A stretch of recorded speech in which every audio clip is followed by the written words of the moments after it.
ezingenamanje ezimi kanje. Kubukwa ukuthi izidumbu zisabalele umgwaqo wonke endaweni yaseMandeni esifundazweni saKwaZulu-Natal emva kwengozi ngento esegazi eyenzeka ezintatha namhlanje ngabo-4 ekuseni.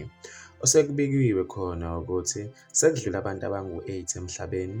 Ezinye izidumbu kubukwa ukuthi zisabalale umgwaqo wonke, kanti kusabhekwa ukuthi kungabe kukhona yini abanye abadlulile emhlabeni kulo mhlekelele yengozi emgwaqeni u-N2.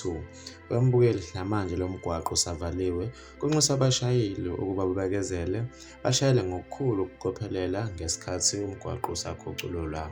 Mbukeli, bekuyizona-ke lezo ebengikuphathele zona kuleli hora. Beka uvo lakho ku-comment section. Ngizokubona kwenye ividiyo elandelayo sengiphuma kanje. Usale kahle.